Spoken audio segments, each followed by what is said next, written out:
فعن ابن عباس رضی اللہ عنہما عن النبی صلی اللہ علیہ وسلم قال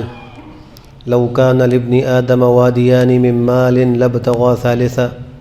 ولا يملأ جوف ابن آدم إلا التراب ويتوب الله على من تاب رواہ البخاری و مسلم۔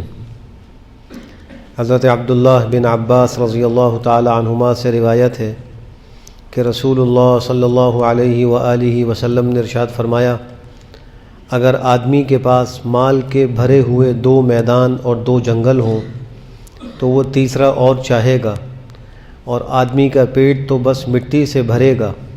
یعنی مال و دولت کی اس نہ ختم ہونے والی ہوس اور بھوک کا خاتمہ بس قبر میں جا کر ہوگا، اور اللہ اس بندے پر عنایت اور مہربانی کرتا ہے جو اپنا رخ اور اپنی توجہ اس کی طرف کر لے۔ اس حدیث میں انسانوں کی عام فطرت بیان کی گئی، اور وہ یہی ہے کہ ان کے دلوں میں مال کی محبت اور حرص بہت زیادہ ہوتی ہے، اور اگر اس کا پورا گھر مال سے بھرا ہوا ہو اور اس کا پیٹ بھی بھرا ہوا ہو تو بھی اس کو مال کی حرص رہتی ہے، وہ مزید کی فکر میں اور تگ و دو میں لگا رہتا ہے۔ اس کو آپ نے مثال سے سمجھایا کہ 2 وادیاں، 2 پہاڑوں کے درمیان کے علاقے کو وادی کہا جاتا ہے۔ اگر سونے کی بھر کر کسی کو مل جائے تو وہ تیسرے کی جو ہے وہ کوشش کرے گا تیسرا بھی مجھے مل جائے۔ تو یہ انسان کی فطرت ہے۔ اس کا حل یہ ہے کہ دنیا کی بے ثباتی پر غور کرے، اپنی قبر کو یاد کرے۔ اسی کا آپ نے فرمایا کہ ابن آدم کا پیٹ قبر کی مٹی بھرتی ہے، یعنی یہ مال کی حرص کا سلسلہ موت پر جا کر ختم ہوتا ہے،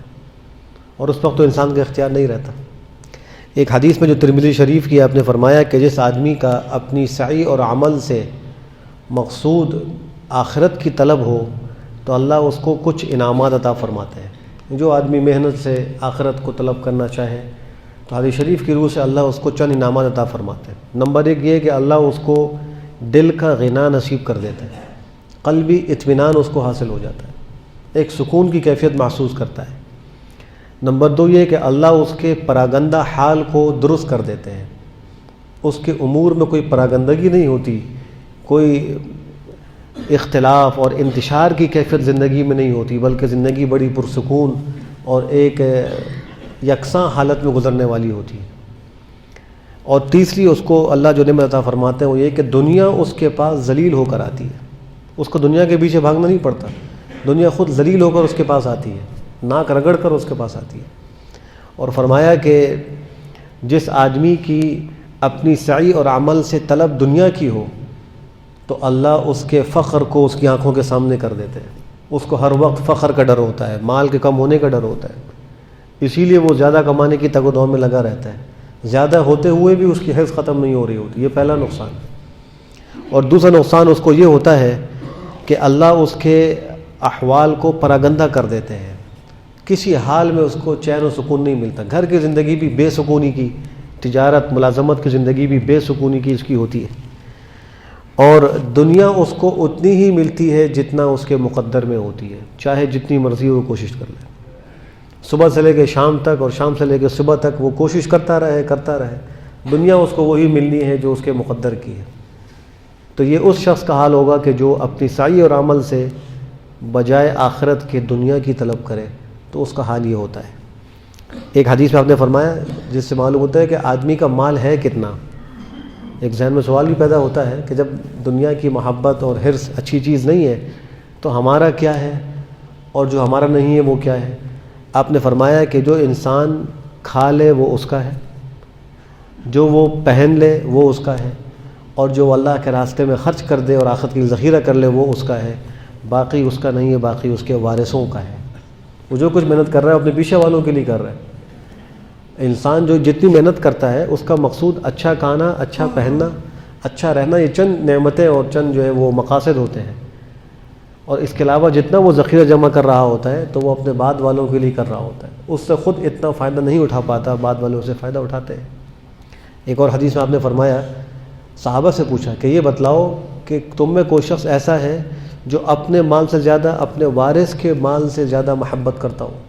اس کو وارث کا مال محبوب ہو، اپنا مال محبوب نہ ہو۔ صحابہ نے عرض کیا کہ ہم میں سے کوئی بھی ایسا نہیں ہے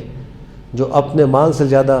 اپنے وارثوں کے مال سے محبت کرتا ہوں، بلکہ ہر ایک کو اپنا مال زیادہ محبوب ہوتا ہے۔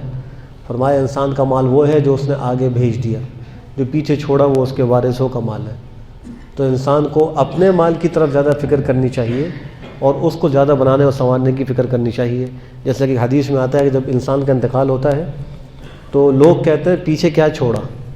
ورثہ کہتے ہیں کہ اس مرنے والے نے اپنے پیچھے کیا چھوڑا ہے، اور فرشتے یہ کہتے ہیں اس نے اپنے لیے آگے کیا بھیجا ہے،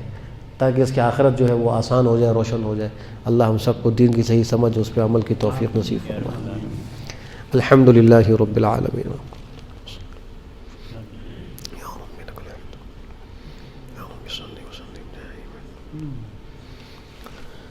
اللهم انك عفو تحب العفو، اللهم انك الاخلاص والتقوى، اللهم اني اعوذ بك، اللهم اني اعوذ بك، اللهم اني اعوذ بك